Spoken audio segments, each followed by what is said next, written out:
Bon vespre, benvinguts en aquesta conferència a la Fora Exposada de l'Art. Jo soc Lluís Mèndez Reverte, soc el capítol catedral, comença aquest cicle de conferències dedicades a l'any de la fora i a analitzar la fora dels diferents àmbits del món cultural.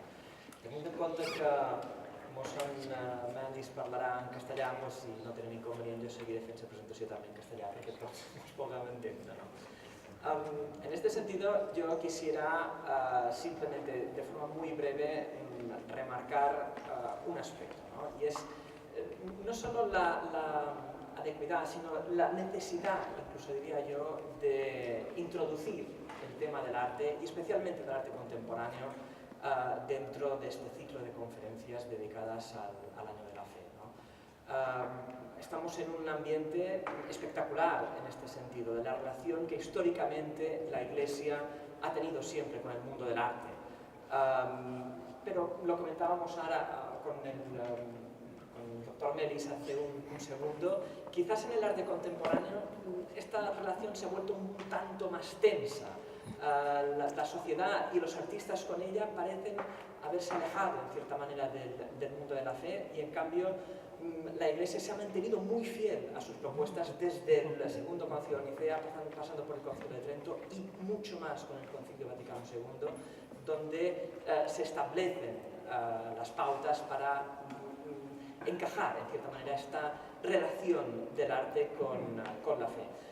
Habría que entonar en cierta manera un mea culpa en este sentido. Los historiadores del arte tenemos parte de culpa en esta pérdida de relación, porque quizás a fuerza de ser académicos, a fuerza de revestirnos de ciencia, quería decir, nos alejamos quizás del verdadero espíritu del arte religioso, que no es otro que, entiendo yo, la transmisión de la fe. Cualquier lectura, cualquier análisis del arte sacro, del arte religioso, que no tenga eso en cuenta, no es más que un puro ejercicio de taxidermia. En este sentido, me parece un acierto, y estoy ansioso de oír las palabras del doctor Mendis, porque estamos sin lugar a dudas de enhorabuena, en el sentido de que tenemos a alguien experto en la materia, incluso desde un doble ámbito. El doctor Mendis no solo sacerdote, sino también doctor y profesor de teología histórica, con una tesis doctoral que justo este año se ha publicado. Es este libro denso, bien escrito y además muy bien documentado, que se convertirá, entiendo yo y pronostico, en un libro de cabecera para cualquiera que quiera utilizar y analizar las relaciones entre la fe y el arte, un libro que lleva por título La Iglesia y el arte contemporáneo desde el Vaticano II, reflexiones para una renovación de la alianza Iglesia y arte.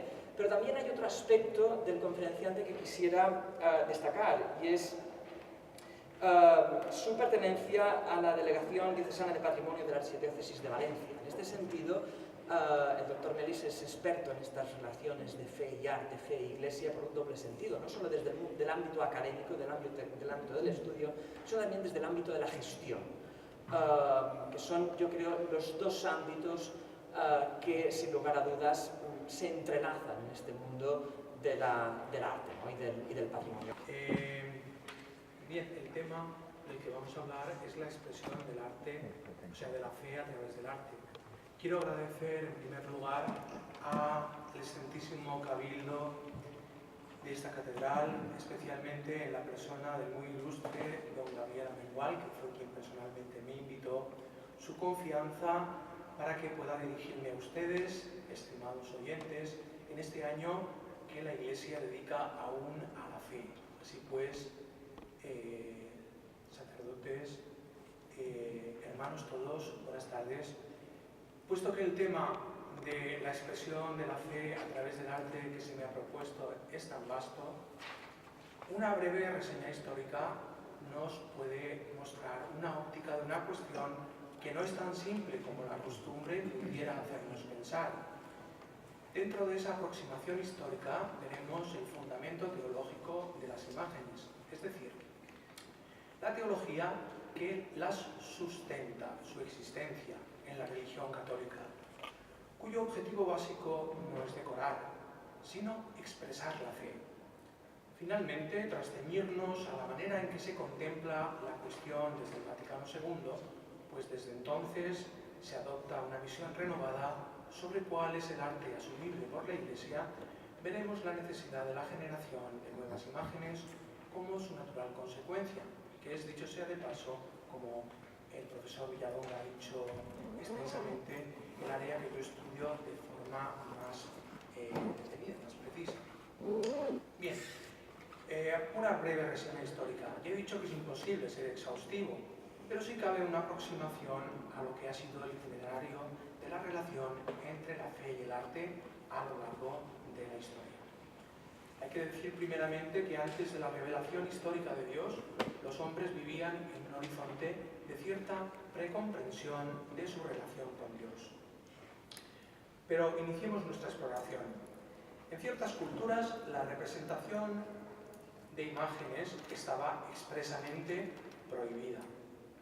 A esta tradición pertenecen las religiones monoteístas de judíos y musulmanes que profesan su creencia en un Dios invisible, todopoderoso y misericordioso, creador de todo lo que existe y juez de todos los hombres.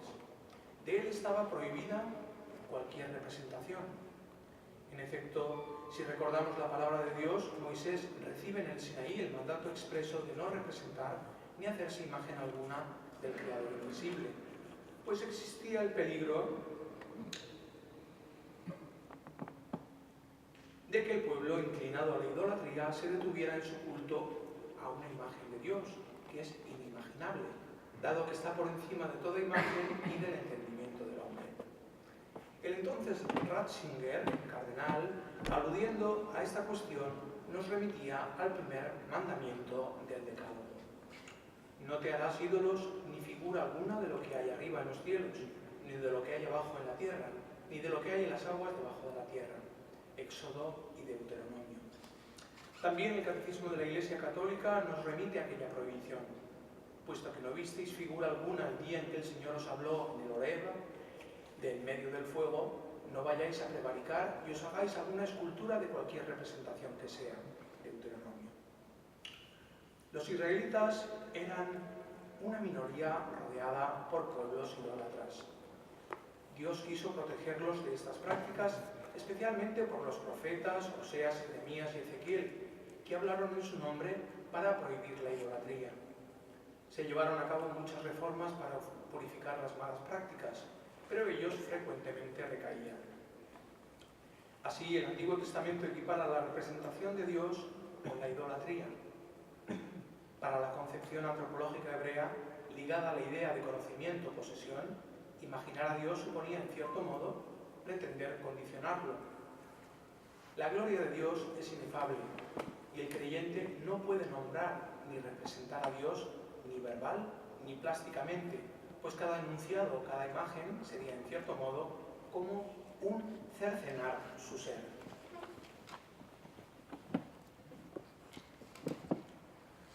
Sin embargo,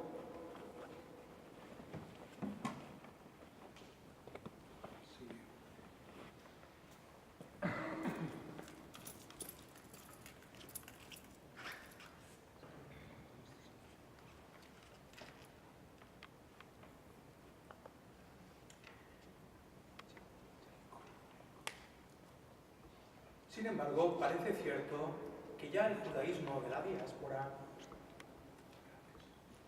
por influencia de la cultura helenista, practicó un arte representativo. El ejemplo más antiguo de esta representación, que sí existe, es probablemente el de Dura Europos, en la actual Siria, donde junto a personajes pintados al fresco en la sinagoga hebrea pueden verse escenas evangélicas en los muros de un baptisterio cristiano posterior. Así, las primeras expresiones del arte cristiano aparecieron donde apareció el cristianismo más primitivo, en Palestina y en Siria.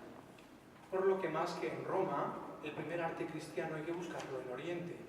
Prescindía del naturalismo helénico y tenía un carácter que hoy podríamos llamar simbolista o expresionista por la marcada presencia espiritual que manifiestan los rasgos de su estilo y que en cierto modo anticipan el espiritualismo de los posteriores iconos bizantinos, que van a ser, en sus mejores periodos, una de las cumbres del arte sacro.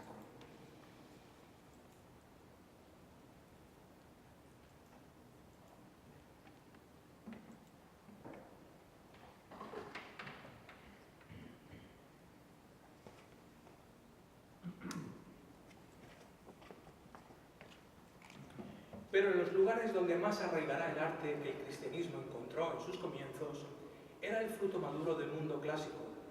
Manifestaba sus cánones estéticos y al mismo tiempo transmitía sus valores. Sin embargo, la fe imponía a los cristianos, tanto en el campo de la vida y del pensamiento como en el del arte, un discernimiento que no permitía una recepción automática de este patrimonio. Así, el arte de inspiración cristiana comenzó de forma silenciosa, estrechamente vinculado a la necesidad de los creyentes de buscar signos con los que expresar, basándose en la Escritura, los misterios de la fe y de disponer al mismo tiempo de un código simbólico gracias al cual poder reconocerse e identificarse, especialmente en los tiempos difíciles de persecución.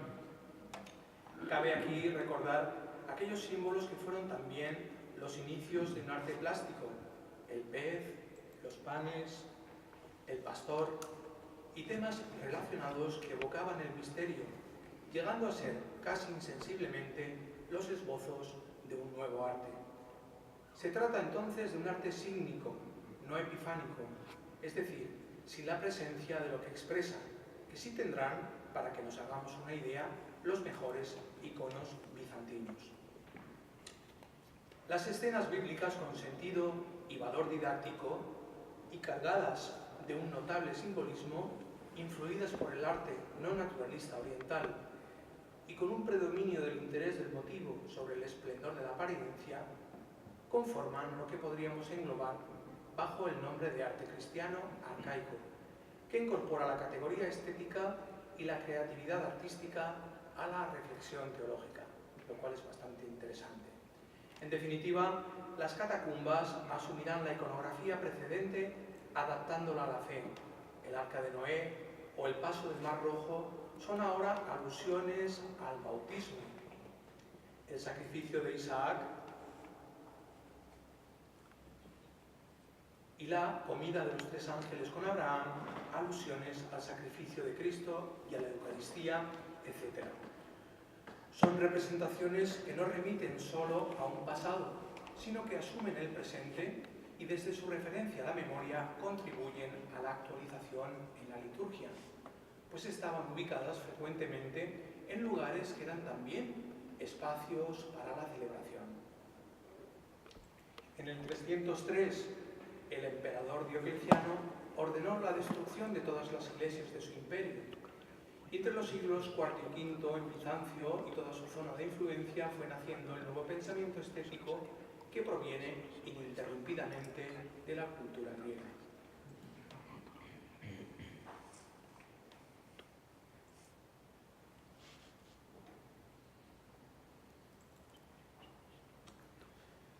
La libertad de culto dará amplio cauce para la manifestación de la fe, moldeando los cánones estéticos de la antigüedad. Arte paleocristiano, prerrománico, románico y gótico serán a grandes rasgos los periodos que se sucederán hasta el Renacimiento. Barroco, neoclásico y demás estilos jalonarán la historia hasta nuestros días.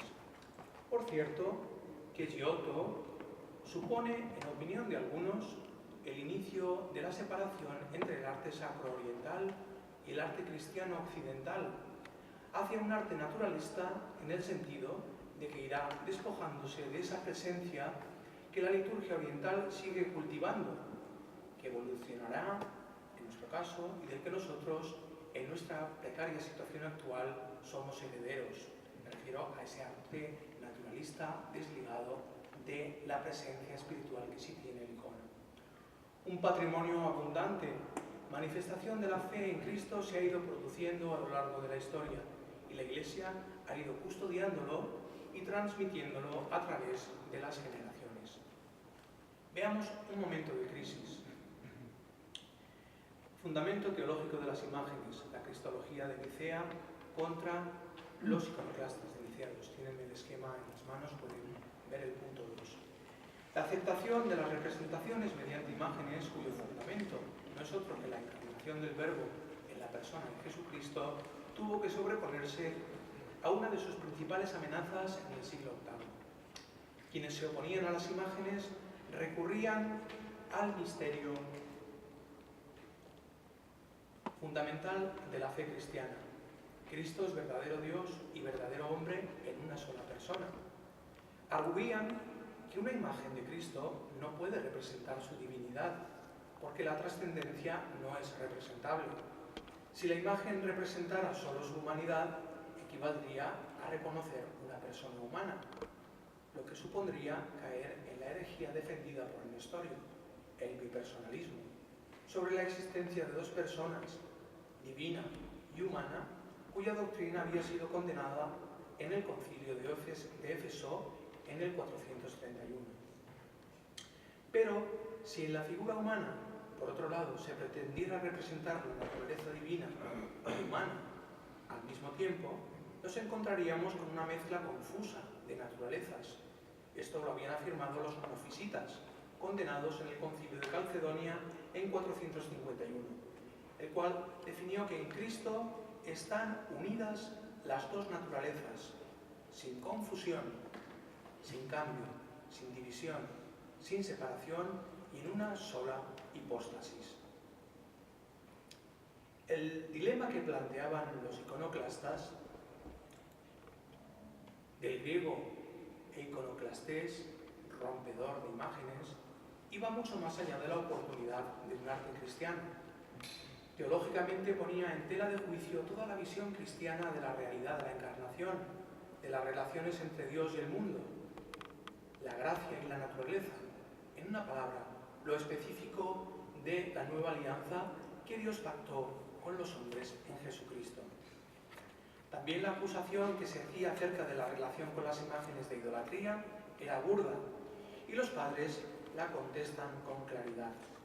Un ídolo es la expresión de lo inexistente, ficción, simulacro, nada.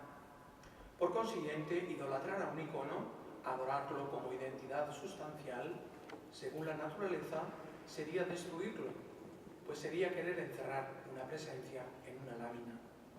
El mismo Concilio VII lo precisará. Cuanto más mira el fiel los iconos, más se acuerda de quién está representado. Y más adelante, ay de quien adorare las imágenes. Entonces, ¿cómo pintar a Cristo que une en su persona, sin separarlas ni confundirlas, la naturaleza divina y la naturaleza humana, sin detrimento de una en beneficio de la otra? La clave es el misterio de la encarnación. Dios en sí mismo trasciende toda imagen, pero su faz, vuelta hacia el mundo, se apropia lo visible, la figura humana, haciéndose hombre, tomando un cuerpo como el nuestro. Por lo tanto, no se trata de la naturaleza divina o humana de Cristo, sino que contra la teoría de Nestorio y la de los monofisitas, lo que en los iconos se representa es la unión de las dos naturalezas, unión hipostática, en una única persona. Desde la predominancia del oír veterotestamentario y la aportación del ver neotestamentario de San Pablo, Cristo es la imagen e icono del Dios invisible. La humanidad visible de Cristo es el icono de la divinidad invisible según la doctrina de San Juan Damasceno, 671-749. La iconografía cumple la función de afirmar lo humano, de ser imagen visible de lo invisible. Ya para San Basilio, 329-379, que también sirvió de apoyo al concilio, la honra prestada al icono es dirigida al prototipo. Para San Germán, otro de los padres del concilio, apoyo del concilio, 634-733, patriarca de Constantinopla, célebre defensor de las imágenes en esta época, el arte podía representar la forma, la efigie del rostro humano de Dios y llevar al que lo contempla al inefable misterio de este Dios hecho hombre por nuestra salvación. Y al decir imagen, se señala la semejanza y al mismo tiempo se subraya la diferencia esencial entre tal imagen y su prototipo. Pues bien, en esta referencia sustancial y diferencia esencial radica la base de la discusión iconoclasta que Nicea II resolvió. Lo que la imagen significa y representa en relación con la humanidad y la divinidad de Cristo. La lógica del signo, sobre la que aún volveremos.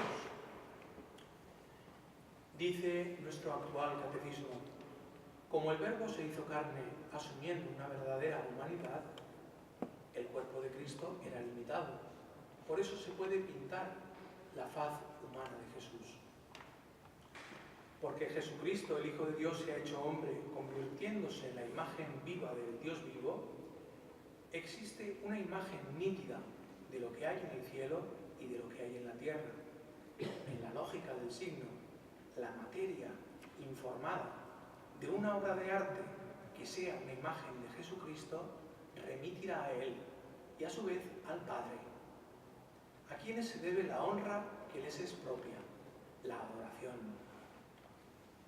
El concilio estableció con solemnidad la tradicional diferenciación entre la verdadera adoración, la treia, que por la fe sabemos debe dirigirse única y exclusivamente a Dios, y la prosternación de honra, timetique proskynesis, según formulación del propio concilio, que se dirige a los iconos, pues aquel que se postra ante un icono se postra delante de la persona, de la hipóstasis, de la que la figuración es representación.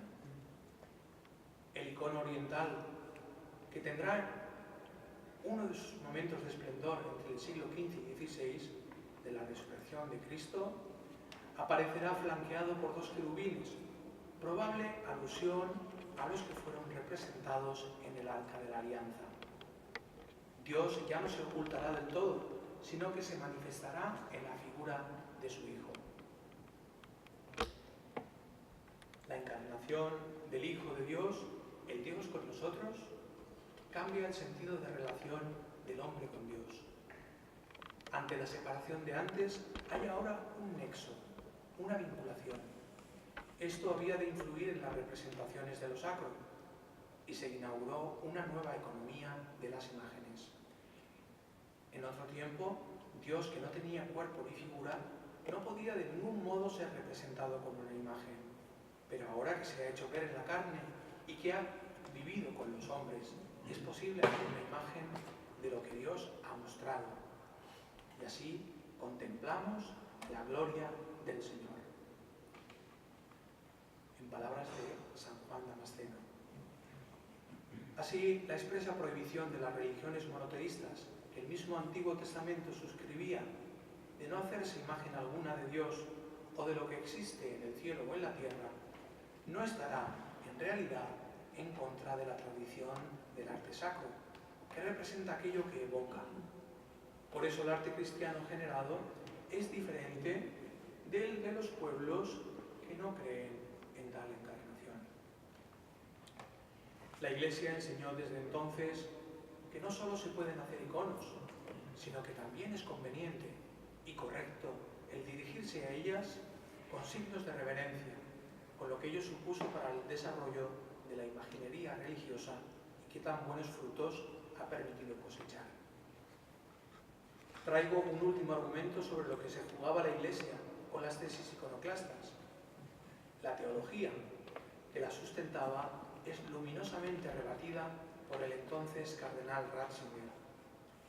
La iconoclasia, decía, se apoya en último término en una teología unilateralmente apofática, negativa, que solo conoce lo completamente otro de Dios, que está más allá de todo pensamiento y de toda palabra, de modo que al final incluso la revelación se considera como un reflejo humano e insuficiente de aquel que permanece siempre imperceptible. De esta manera la fe se desploma. Nuestra sensibilidad contemporánea, que ya no es capaz de captar la transparencia del espíritu a través de los sentidos, conduce casi necesariamente a la huida hacia una negativa, apofática. Dios está más allá de cualquier pensamiento y por consiguiente todo lo que pudiéramos decir de Él y de todas las formas de las imágenes de Dios serían igualmente válidas o indiferentes. Esta humildad aparentemente profundísima ante Dios se convierte por sí misma en soberbia, que no le deja ni una palabra a Dios y que no le permite entrar realmente en la historia. Por una parte, se absolutiza la materia y al mismo tiempo se la declara impermeable para Dios, materia pura que queda así privada de su divinidad. Vemos entonces que la representación mediante imágenes de la Iglesia es mucho más que una mera cuestión de decoro. Ahora, tras habernos asomado a la historia de la cuestión y habernos planteado la función de la imagen en relación con la palabra, veamos como cuando en una película la cámara nos acerca a un detalle, un primer plano sobre el Concilio Vaticano II. Ya el Papa Pío XII decía: uno de los caracteres esenciales del arte consiste en una cierta intrínseca afinidad con la religión. Pablo VI, evocando a su antecesor, el Papa Pío XII, en la encíclica Mediator Dei, nos recordaba: no se deben despreciar, dice la célebre encíclica, y rechazar genéricamente y de acuerdo con normas establecidas las formas y las imágenes recientes, y evitando con sabio equilibrio un excesivo realismo por una parte y el exagerado simbolismo por otra, y teniendo en cuenta la comunidad cristiana más que el juicio y el gusto personal de los artistas, es ciertamente necesario dar campo libre, incluso al arte de nuestros días.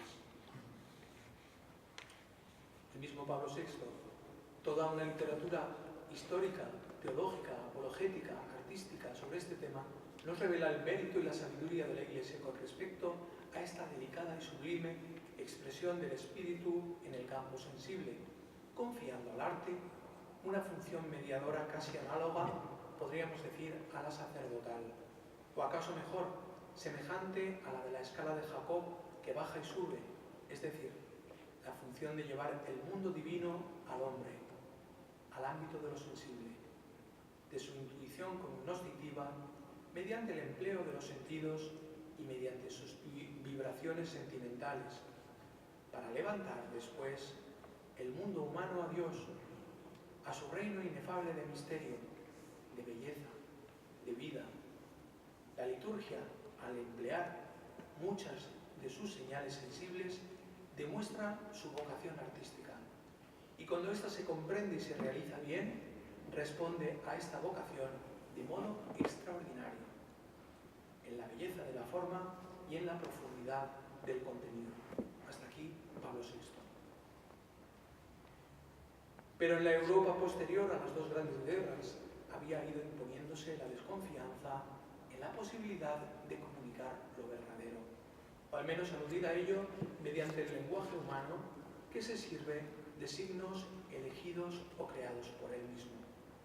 De hecho, décadas antes de la celebración del Concilio Vaticano II, se había implantado en el contexto artístico como uno de sus presupuestos incuestionables la idea de que una obra de arte había de ser meramente autorreferencial, con el consiguiente detrimento del tema del cuadro.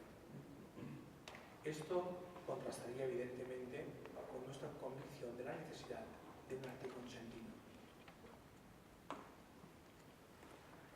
La orientación conciliar.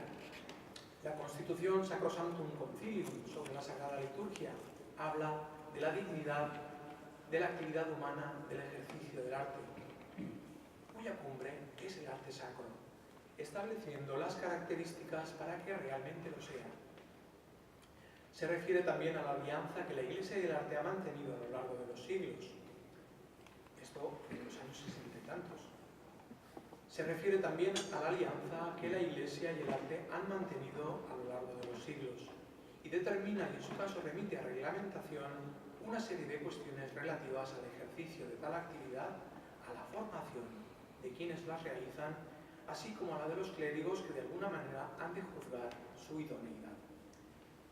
El mismo Pablo VI, mientras se celebraba el concilio en su discurso, un discurso memorable y poco conocido a los artistas, durante el singular encuentro en la Capilla Sixtina, en el año 1964, en una toma de contacto directa con ellos, aludiendo al vínculo que ha existido siempre entre fe y arte, les recordaba el distanciamiento que se ha producido entre ambos, hablando de las causas por ambas partes y proponiendo un acercamiento desde las premisas necesarias para que tal acercamiento se produzca de forma sustancial.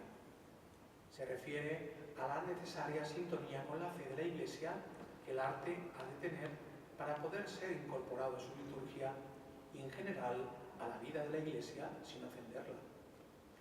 La Constitución Pastoral Gaudium et Spes sobre la Iglesia en el mundo actual del año 66, en el capítulo 2, nos introduce en el sentido del hacer humano y su plasmación en la cultura.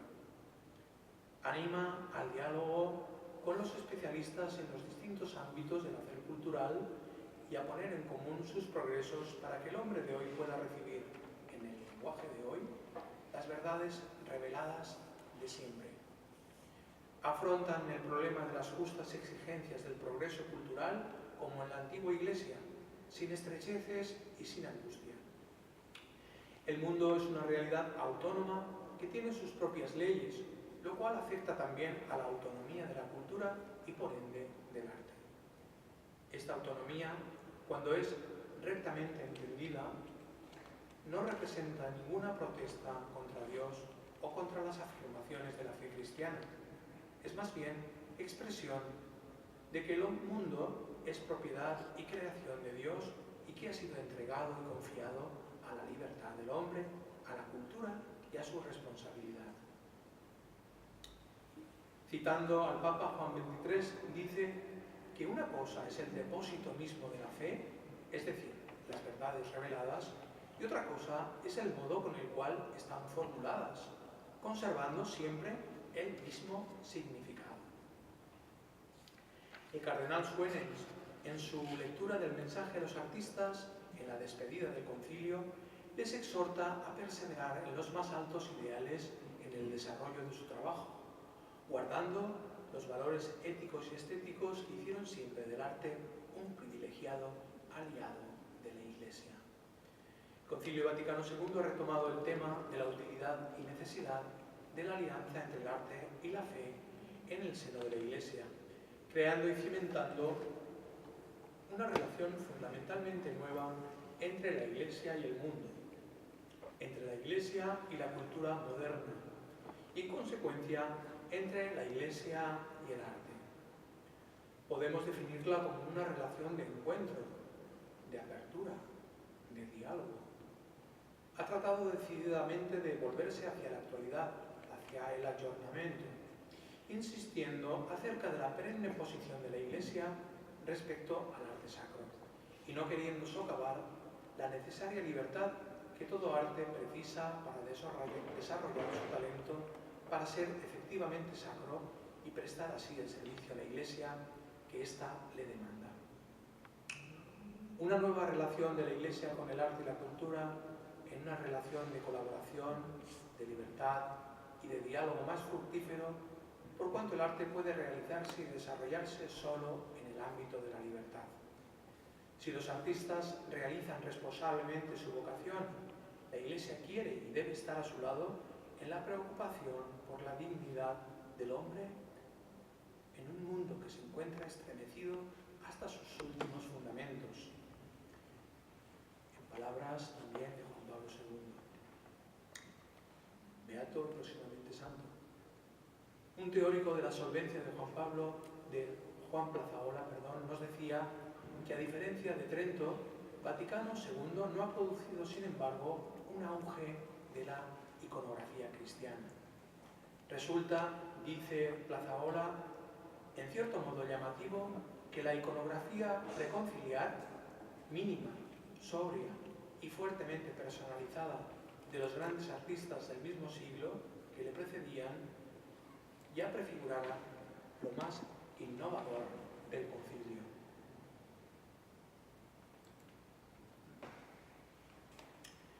Pero la voluntad de renovación del pacto firmado con el concilio sigue esperando la conformidad y rúbrica de los artistas con dicho pacto, ya que la libertad creativa que el Concilio Vaticano II concede está por hallar su completo y adecuado desarrollo.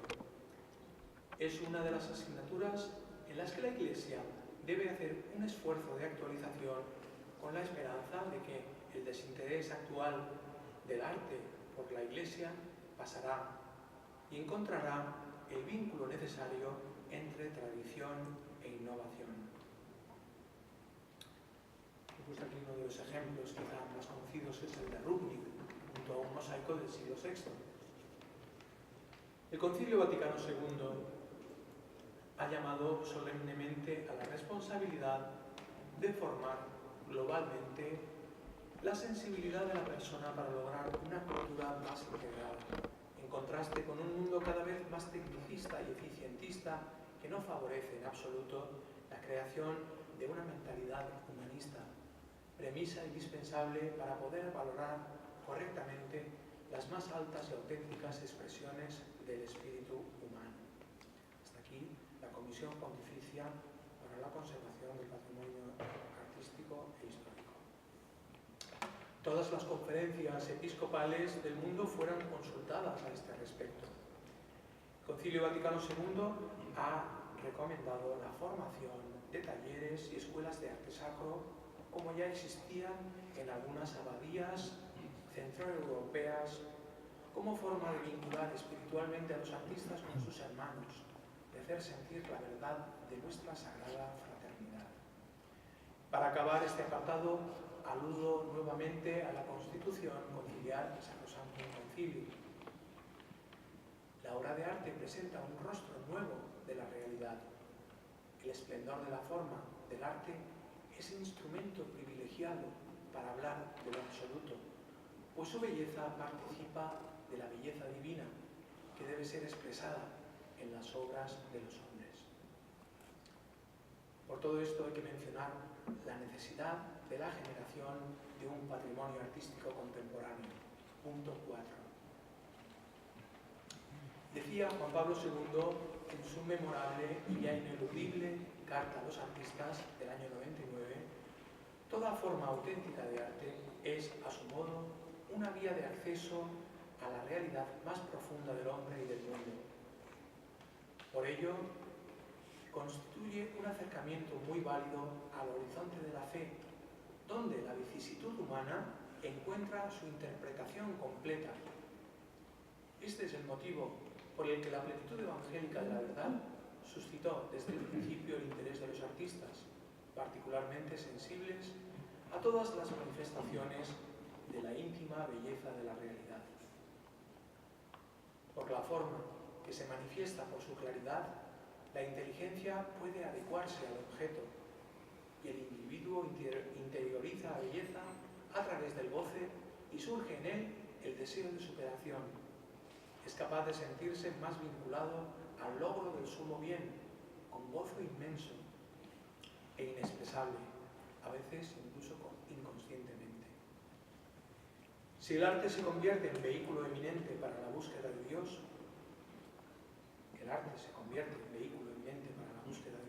máxime si las formas artísticas, manifiesto de lo inexpresable, encarnan el mensaje de la Escritura. Recordemos con Gaudium et Spes que no se puede desligar la relación de la Iglesia con el arte de este con su contexto, podríamos decir, profesional, es decir, con la manera en que lo concibe este área específica de la actividad humana. De forma análoga, por ejemplo, a cómo no se puede desligar la bioética del diálogo con la medicina actual y toda su problemática. Considerar el rostro de Cristo significa mirar primeramente la comunidad eclesial y luego el arte que ésta ha producido a lo largo de los siglos para descubrir con el propio genio el culto y la memoria de los eventos salvíficos. el arte sacro narra a través de la historia la tradición cristiana y es un lenguaje perenne para poder decir Dios a cualquiera que se acerque a sus obras. Figurar a Jesucristo no requiere solo indagación verbal, sino también atención a sus testimonios. Con estos y el genio artístico se puede hacer, pero la comunicación de su experiencia y su figuración son objeto de continua revisión hasta el fin de los tiempos. Por eso, la fe necesita generar imágenes nuevas, acordes con el cristiano de su tiempo. No es fácil. El Jesús refinado, transfigurado en su belleza, se representa en el tiempo a través de cada manifestación expresiva que se ordena a su evangelio y se orienta a las tesis, al anuncio de la fe y el reino de Dios, al culto divino. La comunidad cristiana se encuentra en él. ¿Cómo transmitirlo?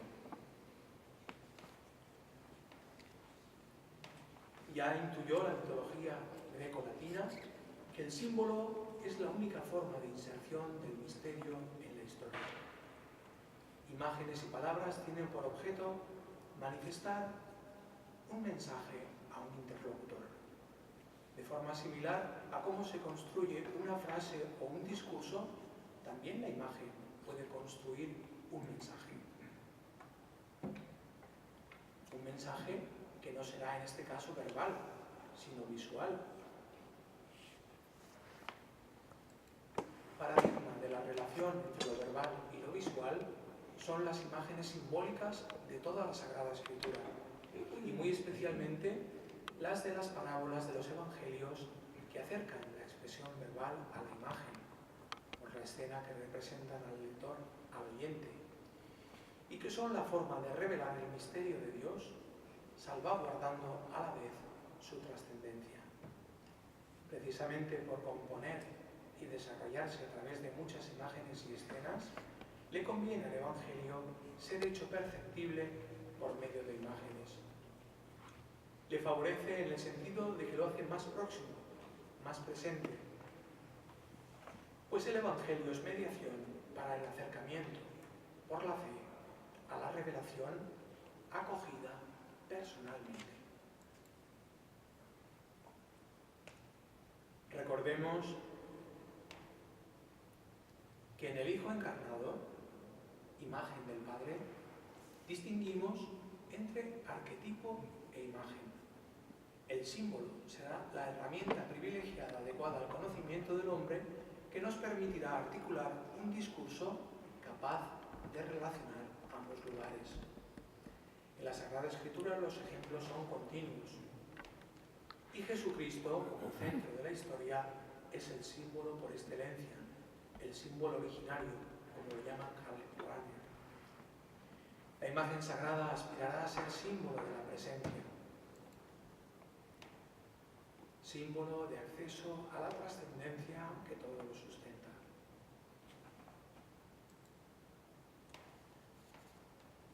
Por último, hablamos del arte como auxiliar de la teología.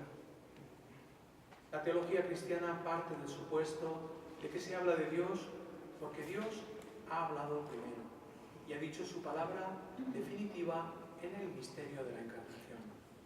En Cristo la imagen mítica y el ídolo desaparecen ante la evidencia más que razonable de la revelación del rostro humano de Dios. De este modo, la comunicación de la fe también pasa por el carácter figurativo de la revelación.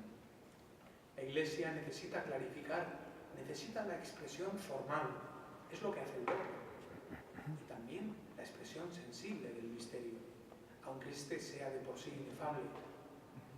También con las imágenes articula y desarrolla su reflexión sobre tal misterio, pues la Iglesia lo recibe para asumirlo y a su vez transmitirlo. Y esto ni puede ni debe hacerse de forma aséptica. Por todas estas razones, la fe admite, es más, exige además de la verbal, la reflexión y la expresión artística, mediante la que también es posible manifestar y transmitir aspectos de la fe que estarán, no obstante, siempre orientados hacia la salvación, que se obra por la persona de Cristo, centro del Evangelio, como todos los que estamos aquí sabemos y tenemos experiencia de ello. Es necesidad la generación de un patrimonio actual que sea expresión de la fe en un lenguaje propio de nuestro tiempo. Su ausencia no es un descuido, sino un signo de debilidad, pues una fe, como decía Juan Pablo II, que no se convierte en cultura, es una fe no acogida en plenitud, no pensada en su totalidad, no vivida con fidelidad. Los bienes culturales de la Iglesia han de ser conocidos y apreciados en sus capacidades de comunicar los valores y la verdad a la que remiten, gracias también a los lenguajes actuales. Prueba sólida es la participación del Vaticano en la prestigiosa Bienal de Arte Contemporáneo de Venecia con pabellón propio. El sacerdote y los creyentes en general no estamos en una onda extraña a la del artista. Al contrario, el mundo de la materia y del espíritu en el que el artista abstrae el cuerpo de su obra está presidido por el mismo Espíritu Santo, fuente de toda verdadera inspiración, como bien sabemos los oyentes de la palabra. Un arte auxiliar de la labor de la Iglesia deberá potenciar la incorporación consciente del fiel a su liturgia, para que sea posible, como dijo el concilio, descubrir todas las riquezas que contiene. Pues la liturgia es, podríamos decir, la obra de arte integral e integradora por la que se accede a la vida sobrenatural y transfiguradora de la persona humana nueva que es Cristo. ¿Cómo enseñar a apreciar la belleza y a valorar adecuadamente el patrimonio artístico de la Iglesia desde nuestro presente? ¿Cómo formar a todos los cristianos para una celebración bella que sea alabanza de Dios y edificación de todo su pueblo santo? Como dice el Consejo Pontificio para la Cultura, es importante suscitar la belleza de la vida cristiana vivida en plenitud. Y el arte siempre tuvo y sigue teniendo relieve cierto en esta tarea. Nada más. Muchas gracias.